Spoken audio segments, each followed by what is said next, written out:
Assalamualaikum warahmatullahi wabarakatuh. Selamat datang di channel gue, Horoscope Part 3. Kali ini bukan pengalaman pribadi gue, tapi gue dapat cerita dari temen gue waktu itu.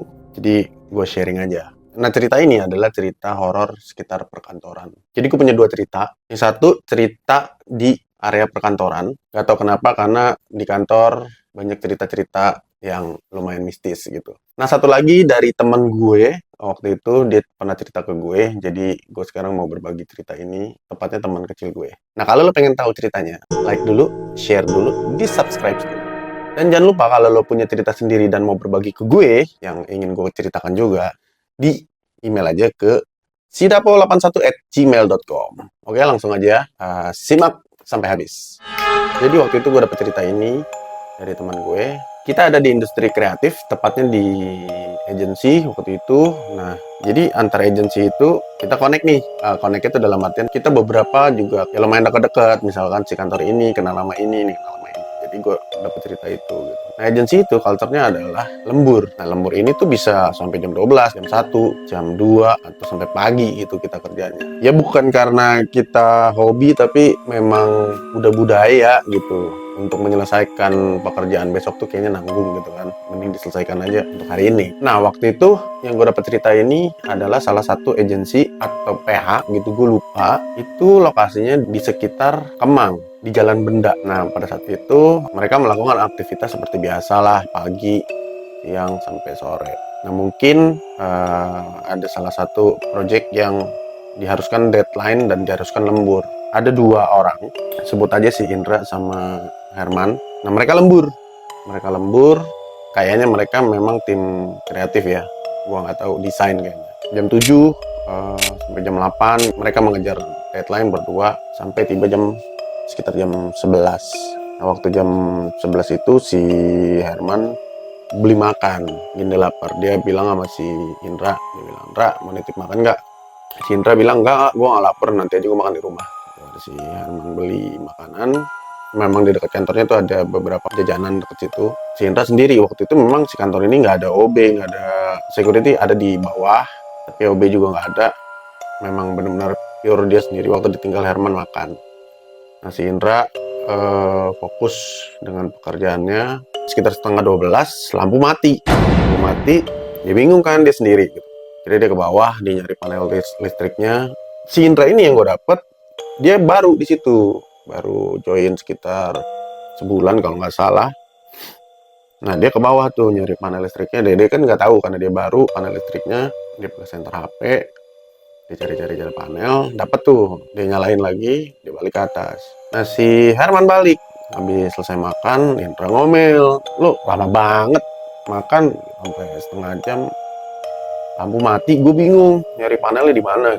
"Oh iya, lo baru ya," gitu, maksudnya emang lo nggak tahu gitu. "Gue nggak tahu, gue nyari si panel-panel ini, apa sih sebutannya tuh, MCB." Ya udah, terus udah sekitar jam setengah 1 mereka ngejar deadline sampai jam 1 lah. Ternyata si Herman nih mau balik. Nah, si Indra mungkin agak bete kali kan si Herman balik duluan. Tapi si Herman sih ngajak, "Ra, lo mau balik nggak?" "Nggak ah, tanggung.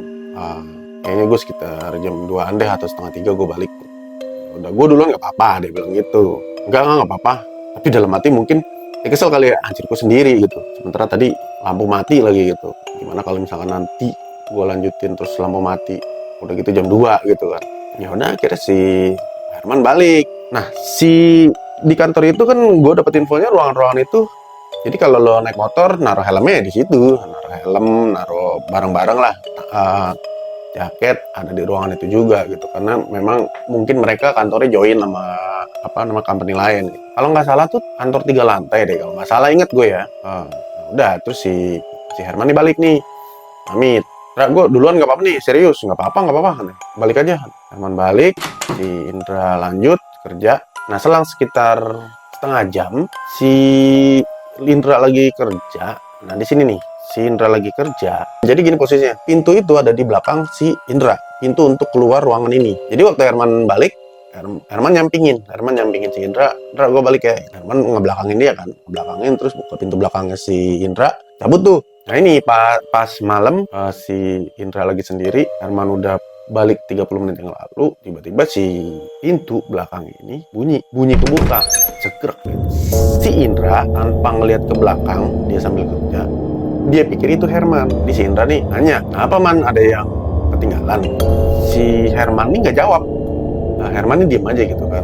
Tanya lagi untuk kedua kalinya, "Man, kenapa ada yang ketinggalan?"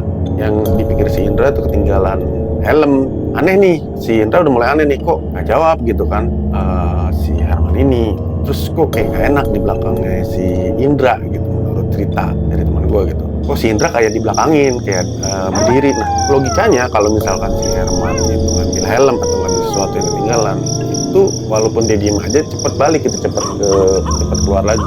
Tapi ini nggak ada suara pintu sama sekali gitu kan. Artinya yang dipikir Indra ini si Herman, berarti kan dia berdiri di belakang gitu kan. Nah, si Herman mulai ngerasa gelisah tuh. Dia nggak mau nengok belakang. Tapi pantulan dari monitor itu belakang dibikin hitam sama Indra. Dibikin hitam itu dalam artian dia switch ke layar blank space deh gitu. Monitor itu kan mantul ke belakang. Monitor itu mantul ke belakang. Itu ada yang berdiri di belakang dia. Bayang tidak ada. Flat. Si Indra itu shock seadanya, dia panik, dia ketakutan, tapi dia nggak tahu harus mau ngapain gitu. Nah, dia melakukan sesuatu yang membuat dia berani. Jadi dia sosokan gini, kerjaan gue udah kelar, pulang ah gitu kan. Pas dia ngomong gitu, di belakangnya nyeletuk, udah selesai, sudah tahu. Itu pingsan katanya si Indra seadanya. Nah udah, itu ramai tuh cerita itu. Dan selesai besokannya, akhirnya nginep situ karena dia pingsan kan. Pagi dia baru sadar gitu. Pagi dia sadar, dia cabut, terus yang lain kan dateng tuh pagi-pagi. Si Herman ditanya sama teman-temannya, si Indra mana ya? Indra semalam sih lembur gitu kan.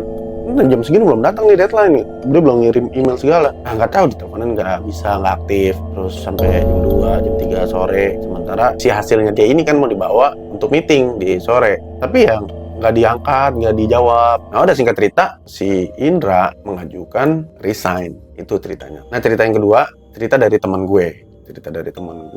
Ya teman kecil gue lah. Nah dia punya tante. Tantenya tinggal di Jawa Timur, di Surabaya. Menurut teman gue ini, tantenya ini iseng, benar-benar iseng deh. Usil. Jadi pada saat itu gue diceritain dia habis pergi dari rumah temennya. Nah dulu kan di Jawa tuh zaman dulu memang banyak transportasi tuh beca. Nah nggak tahu nih, anehnya si tantenya teman gue ini memang berani, usil tapi berani gitu. Itu tuh keren sih menurut gue gitu.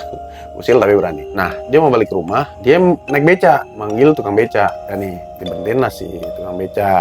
Begitu diberhentiin, si tukang beca kan nanya, "Mau kemana Mbak?" "Mau pulang Pak." "Pulangnya kemana?" "Udah nanti saya tunjukin arahnya." Jalan tuh si beca sama dianya. Jalan.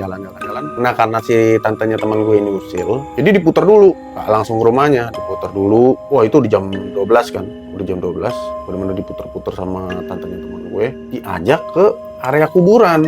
Jadi begitu nyampe di area kuburan, si tukang beca nanya, "Mbak, kok dari tadi muter-muter mulu gitu kan?" "Iya Pak, memang aku mau pulang, gak muter-muter, emang ini arah pulang ke rumah saya gitu." Begitu sampai di kuburan, si tukang beca nanya, "Rumah Mbak di sini?" "Iya Pak." "Emang Bapak gak takut?"